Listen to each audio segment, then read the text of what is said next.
Excited to welcome our next guest to the show, a progressive congressional challenger running in California's 34th district. David Kim, welcome to the Damage Report. Hi, John. Thank you so much for having me on the Damage Report. Glad to have you here. An exciting race. You've passed the primary. You're moving on to the general election. We should let people know that California obviously has a different system than a lot of states. So you were actually running in the general election against Jimmy Gomez, the incumbent Democrat, correct? Correct. So for those who aren't familiar with our primary system, instead of it being a traditional primary system where you have to win the nominee for your party, whether it be the Democratic Party or the Republican, for California, it's a jungle primary where it's just simply whoever makes the top two of that primary race gets to advance to the general election. So it could be 2 Democrats, 2 Republicans, 2 independents, and what have you. So it's definitely more democratic. We're not there yet at ranked choice voting, but we'll get there. But at least we have this. And so I have the opportunity to advance to the November 3rd general election, and we'll be going up against the corporate incumbent. Exactly, so very exciting, and especially considering that it is going to be 2 Democrats, the differences between them, it's very important that people understand that. So tell me a little bit about your platform and what led you to start to run. Yeah, I think it's very interesting to know, just continuing from the primary election point, the incumbent won a total 52% of the total primary election.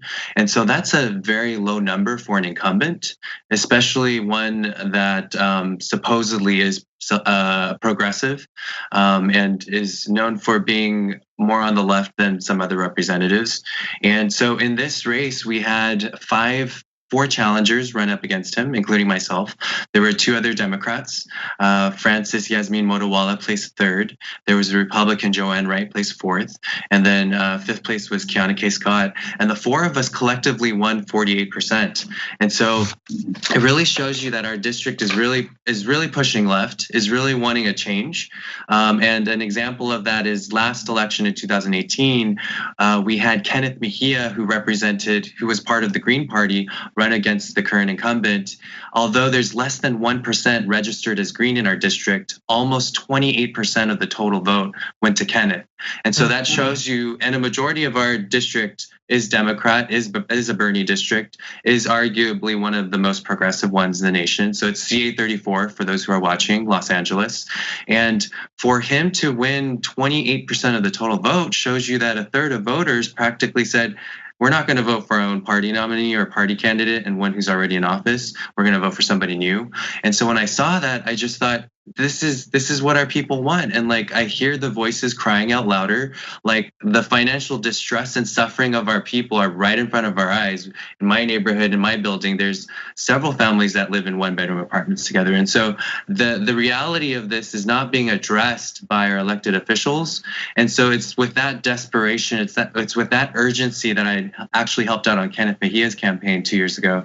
And so I was actually a Green Party member for a year because he asked me to switch party affiliations to help out on his campaign. And I was like, you know what, for me, it's really helping out the people, like putting you into office, because we can't have corporate elected officials serving our interests anymore because they have a conflict of interest at hand. Like, how in the world are they gonna say free Medicare, free education when they're taking money from student debt collectors? How in the world are they gonna say Medicare for all when they're taking money from big farm and healthcare companies? It's like, it doesn't make sense. And so for us, our district, like we're smart, we're waking up, we're realizing, hey, we actually have the power.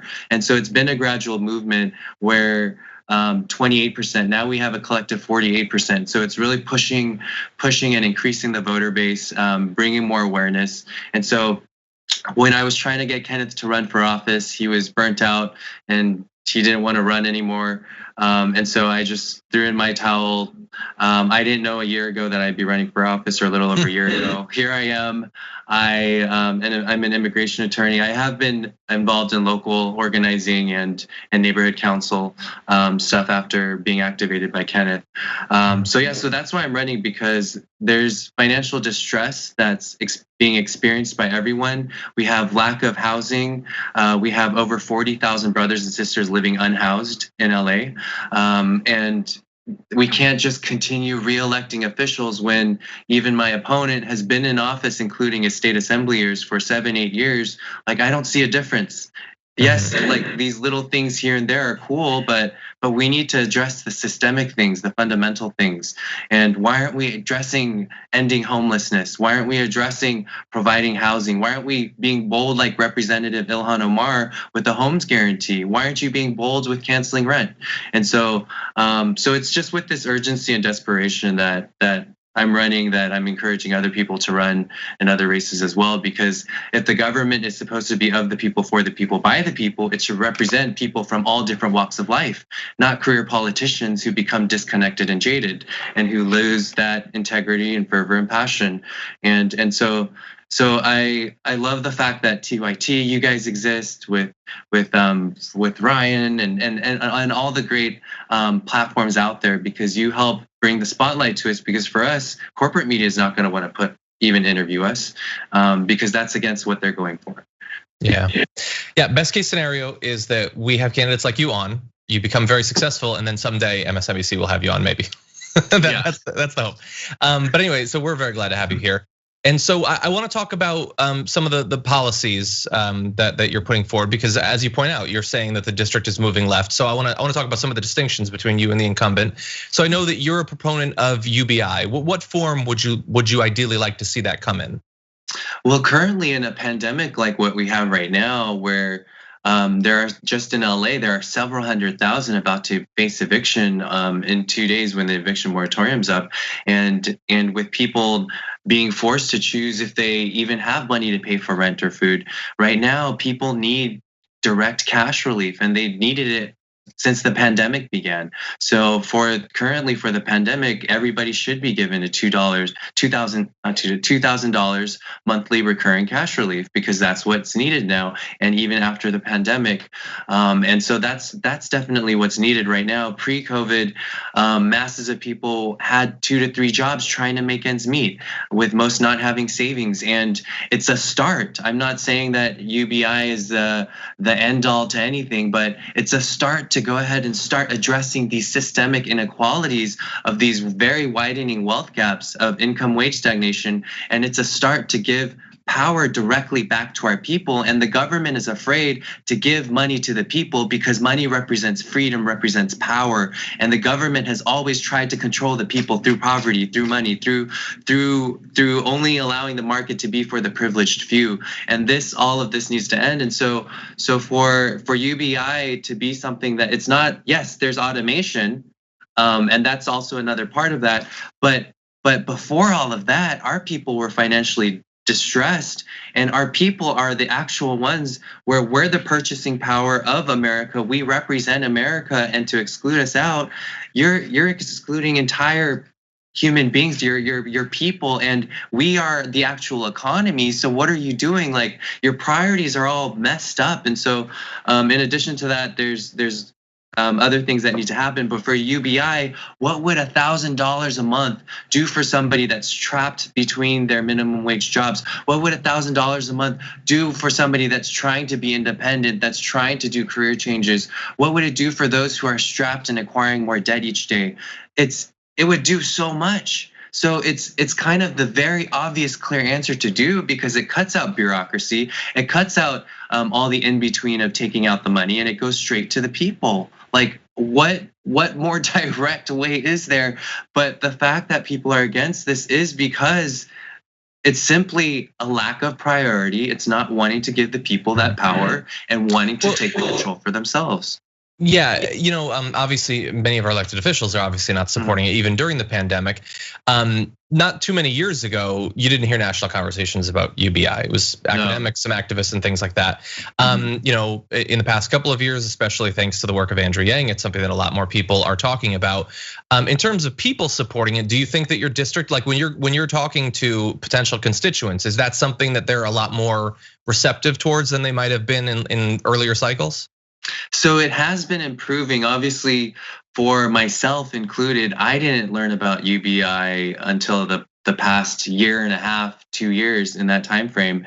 And it was, at first, when I had heard about it, I thought, nah, really? Because it was just because we've been so brainwashed and pre-programmed to think that we don't matter enough to demand what our needs are. Like, we've been subconsciously to that point where it's like the sense of, yeah, we as the citizens, as the people, as stakeholders in America, we earn a right in our country because we contribute to our country, and the government is of the people, for the people, and by the people. And so if our representatives aren't legislating and manifesting the will of the people, then there needs to be a change with that.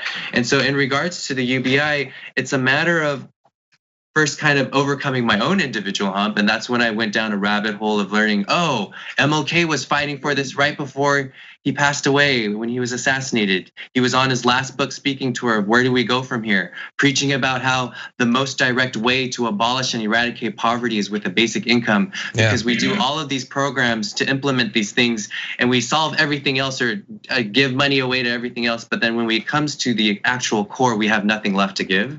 And that's what's going on in the government. That's what's going on in DC, because they're serving all the corporate interests first. And so that's when I went down the other rabbit hole of when our country first started, John, Thomas Paine, there was this idea of, it's ridiculous that we believe in this idea of land ownership, where before us, we had our indigenous people living here already. Before them, the earth was already here. So how can you say that somebody owns land? So there was a land endowment tax fund idea that was created where everybody would be paying tax into that. And from that, basic income would happen and be distributed. So this is something that almost passed in the early 70s in the House, but didn't get support in the Senate. So now it's been brought back onto the scene. And so for us, including myself, it was overcoming this idea of like, what, we can actually get money? What, that sounds too good to be true.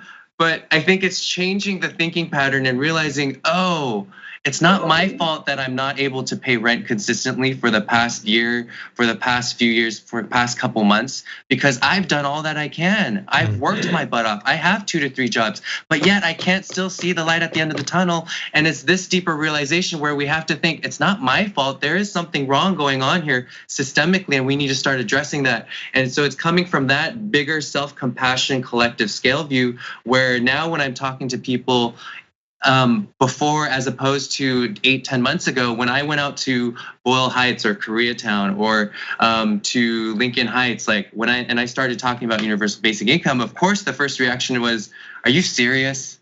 Tell me more. What are you talking about?" But then after having a conversation, after talking about the hardships that they have, the observations that they've made of the simple fact of, without going through anyone's long life stories, are life isn't supposed to be this tough.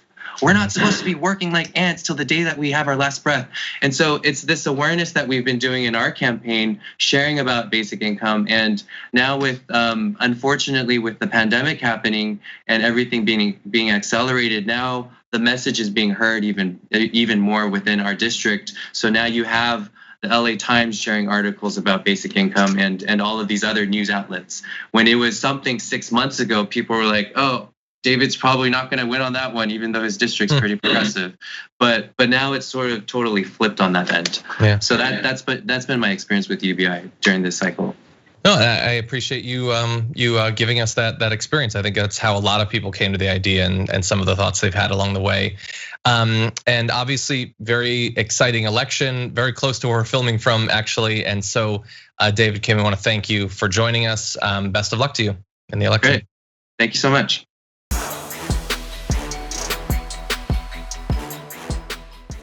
Check out the Damage Report podcast each day, wherever you get your podcasts, whether Pocket Casts or Stitcher or iTunes. You can join me as I give you the news and stories you want, with a range of co-hosts and interview guests jumping in on the fun each day. Again, that's the Damage Report, wherever you get your podcasts. And if you get them at iTunes, don't forget to rate and review. Sometimes I'll read them live on the show.